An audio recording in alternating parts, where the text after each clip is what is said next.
Hey, what's up YouTube? It's Paulie B here, the Aesthetic Athletic. I'm coming at you with another YouTube video. Today's topic's heavy duty training, specifically for triceps. So we're going to be doing 3 exercises in this superset. The first exercise is going to be cable tricep pull downs. The second exercise is going to be tricep extensions with the cables with the bar here. Now this is going to hit more of our the inner head of our triceps right here, this long head. And as we switch to the bar over here, we're going to be hitting more outer head, really supersetting the triceps. And then the third exercise that we're going to finish off with in the superset is going to be incline close grip bench press. Here we're still focusing the triceps, but now we're bringing in some chest and some shoulders, because the idea is by the time we get to this exercise, our triceps are going to be shot, and we're going to try to overtrain them by bringing in some other muscles to help. All right.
Alright, so I want to talk a little bit about what you just saw in that last video.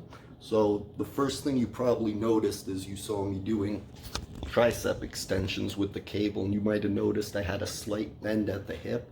Now I like to keep a slight bend at the hip because it takes a lot of the strain off your abdominals, and it also shortens the range of motion, so you can go a little bit heavier without compromising form there. That's the first thing I would like to talk about with regard to exercises you just saw. Secondly, you may have noticed the rep range. Now I went a little bit heavy, 6 reps on the first exercise, 3 on the second. Generally speaking, I want to be in that 6 to 10 rep range before hitting failure, so I was a little bit on the low side. For the next round of cycles, I would likely be looking to lighten it up. Although going heavier is good too, especially if you want to focus a little more on strength or shocking the muscles if you're always going lighter. But with a slightly lighter weight, you can get better pump and push more blood through the muscles. And then finally, by ending with that decline bench press, again, we forced our triceps to overwork themselves by bringing the shoulders and lower chest into the equation. So, you know, doing that style of heavy duty training, the pre-exhaust training with the tricep isolation work first, that's going to really stress the triceps. It's an advanced training technique.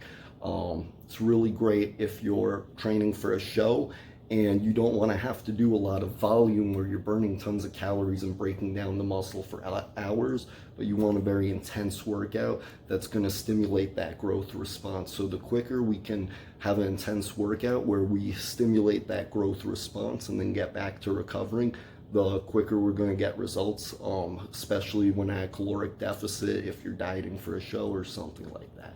So I hope that information helps. Peace out.